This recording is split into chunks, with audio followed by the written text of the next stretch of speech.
गुरुर्ब्रह्मा गुरुर्विष्णू गुरुदेव महेश्वर गुरु साक्षात परब्रह्म तस्मै श्री गुरुवे नमः।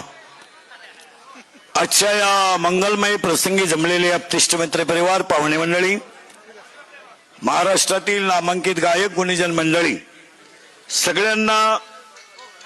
सगळ्यांचे आभार शब्दामध्ये आपल्याला मानता येणार।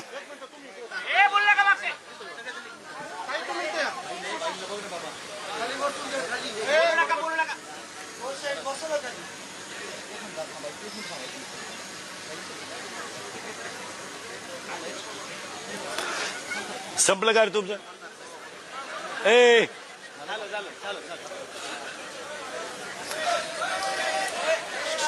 सगळ्यांच्या शब्दामध्ये आभार मानणं माझ्याकडून शक्य नाही, परंतु आजच्या विवाह सोहळ्याबद्दल साखरपुड्याची चर्चा जशी महिनाभर चालली,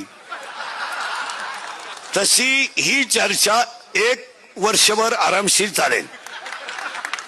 आणि बऱ्याच लोकांची अशी शंका आहे की इंदुरीकर महाराजांनी मुलीचं लग्न का एवढं मोठं का केलं। तर लोकांचा पहिला एक शंका आहे की इंदुरीकर महाराज लोकांना सांगतात की लग्न साधे करा आणि स्वतः मोठा केला। त्याचं उत्तर असं आहे, ज्याची परिस्थिती आहे, ज्याला संतांनी दिलंय आणि ज्याच्यावर ज्ञानोबरायाची कृपा आहे त्याने जरूर करावं। पहिली शंका आहे। दुसरी बस खाली। दुसरी एक ओरड आहे की एवढे आज जरा जेवण झालं, त्यात 2-3 कमेंट पडल्या जेवणाच्या की इंद्रिकर महाराज एवढं जेवण घालतात, मग त्यांनी मठ्ठ्यावर मी बोलतो, मग त्यांनी मठ्ठा केला का? तर पहिला प्रश्न, तो मेठ्ठा मी माझ्या सगळ्या कार्यक्रमातून वजा केला, म्हणजे त्याच्याबद्दल बोलायचं तुम्हाला राईट नाही। दुसरी गोष्ट, बऱ्याच लोकांनी गुलाबजामुची चर्चा केली, तो लांब असावा। मी गुलाबजामू केलाच नाही, हा दुसरा मुद्दा केला। तिसरा मुद्दा असा होता लोकांचा की बऱ्याच आज दिवसभर ओरड होत्या की तिसरी गोष्ट अशी होती, महाराष्ट्रीयन जेवण असावं। लोकांनी तसं काय केलं तर रात्री, सकाळी आणि आत्ता आपण जे जेवण केलंय, आम्ही शुद्ध सात्विक वारकरी माणसं आहोत, आम्ही महाराष्ट्रातली आहोत, छत्रपतीच्या रक्ताची आहोत, आम्ही दुसरं पदार्थ खाऊ शकत नाही। हे पहिली गोष्ट आहे। मग बऱ्याच लोकांची उद्या एक शंका राहील की ह्या माणसाने एवढा कार्यक्रम मुलीचा का केला। महाराज, तुम्हाला बसणाऱ्याला माहित नसेल, आमची मुलगी आणि मुलगा आज मोठा झाला हे तुम्हाला आज दिसतं, आज माझी मुलगी मोठी झाली हे दिसतंय, पण आम्ही दोघं कीर्तनकार असताना माझ्या मुलीला आणि माझ्या मुलाला कधीही वडिलांचं सुख कधी मिळालं नाही। 3 महिन्याची माझी मुलगी असताना दुसऱ्याच्या घरामध्ये ठेवून आम्ही कीर्तन केली। माझ्या मुलांनी 10वी पर्यंत आतापर्यंत त्यांची वडिलांचा संपर्क कधी आला नाही। तुम्हाला पाहायचंच असेल तर शास्त्री बसलेले आहेत, माझा स्वतःचा मुलगा नामदेव शास्त्रींकडे शिकायला त्यांच्याकडे आहे। त्यांनी सांगावं, मी 3 वर्षामध्ये माझ्या स्वतःच्या मुलाला सुद्धा भेटायला गेलो नाही। शास्त्री सांगतील, आम्ही रात्रंदिवस 32 वर्ष रक्ताचं पाणी करून 6-6 तास बोलून 800 किलोमीटर प्रवास करून आम्ही कुटुंब चालवलं। आणि कुटुंब बंद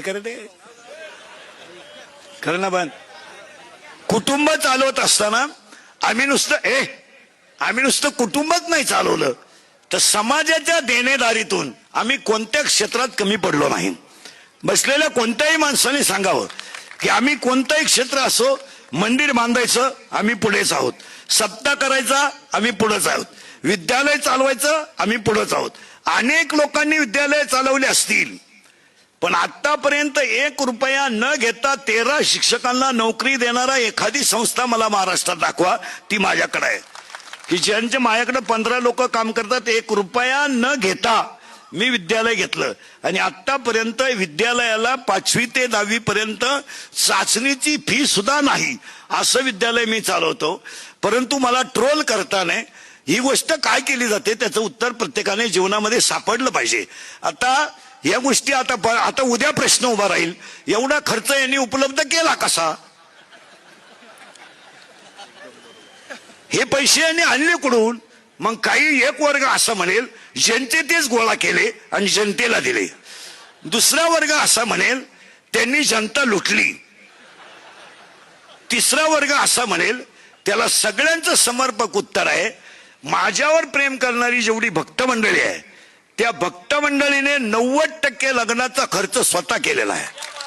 स्वतः केलेला आहे. स्वदेश प्रॉपर्टी असेल, कातोरे साहेब असतील, आमचे सगळे मित्रपरिवार असेल, तुम्ही बँडवाल्याला विचारा, मंडपावाल्याला विचारा, आचार्याला विचारा, आतापर्यंत माझ्याशी 26 वर्षात एकाही बँडवाल्याने आचार्याने व्यवहार केला नाही. त्यामुळे तो ट्रोल करण्याचा कोणालाही अधिकार नाही. ज्यांना आता आम्हाला देणाऱ्यांनी दिलाय, त्यामुळे त्याच्यावर चर्चा व्हायचं काही काम नाही. आता फक्त मी तुम्हाला एवढंच सांगेल की ते ट्रोल करा का, हा ज्याच्या त्याच्या बौद्धिक पातळीचा प्रश्न आहे. मी किती सांगितलं तरी 1.5 लाख रुपये जरी देऊन सोन्याची नळी आणली तर कुत्र्याचं शेपूट सरळ होत नाही, हा सिद्धांत. म्हणजे सोन्याच्या नळीत जरी घातलं तरी त्याच्यामध्ये ते होणार नाही. त्याला एक शब्द सांगतो बाबा, सांगू का शास्त्री? हा सांगू का? विश्वामध्ये जेवढे ग्रंथ झाले त्या ग्रंथांमध्ये श्री गणेशाय नमः, ओम श्री गणेशाय नमः, ओम नमोजी. पण सांगदेव 65 लिहिताना सांगदेव 65 मध्ये 3 गोष्टी अशा आल्यात, एक हठयोगी आहे आणि एक ज्ञानयोगी आहे. सांगदेव महाराज हठयोगी आहे आणि ज्ञानेश्वर महाराज ज्ञानयोगी आहे. हठयोग्याकडून आलेलं पत्र ज्ञानयोग्याकडे येत आहे तेव्हा ते कोरं आहे, तेव्हा ते कोरं आहे. आणि ज्ञानयोग्याकडून पत्र जात आहे ते हठयोग्याला जात आहे, त्यामध्ये 65 ओव्या आहेत. आणि 65 ओव्यांमध्ये 3 ओव्या अशा आहेत. ज्ञानोबाईने इतके सुंदर 3 शब्द वापरले.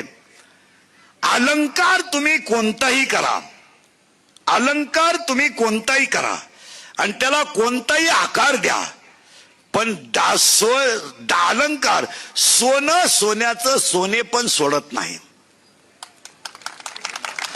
कपडे तुम्ही कोणती घ्या, कापड सूत सोडत नाही. आणि गुळ तुम्ही कापा, फोडा, भुगा करा, पाण्यात भाजवा, शिजवा, गुळ त्याची गोडी सोडित नाही. तसं समाजामध्ये नास्तिक प्रवृत्तीची लोक, तुम्ही त्यांना काही करा, ते त्यांचा मूळ स्वभाव सोडू शकत नाही. पण अशी माणसं जरूर पाहिजेत. त्यामुळे आपल्या चुका ध्यानात येत नाही. प्रथमतः तुम्हाला सगळ्यांचे आभार मानतो. सगळ्यांचं तुमचं कौतुक करावं तेवढं थोडंच आहे. आपण वेळ जास्त झालाय. तुम्ही माझ्यासाठी जेवढं प्रेम आतापर्यंत टिकवलं, हे तुमचं माझ्यावर, मी तुमचा मुलासारखा आहे असं प्रेम समजून शेवटपर्यंत प्रेम राहावं. आणि सगळ्यात महत्वाची गोष्ट, या कार्यक्रमाला देशमाने साहेबांचं अनमोल सहकार्य मिळालं. आणि हा कार्यक्रम कातोरे साहेब, देशमाने साहेब भक्त परिवारानेच केला. मी यातलं काहीच केलं नाही. याच्यानंतर गुरुवारी शास्त्रींचे आशीर्वाद होतील आणि लंगत मंगलाष्टक होतील. एक विनंती आहे, जेवण सगळ्यांनी करून जायचंय. जय हिंद, जय महाराष्ट्र. मूलगंध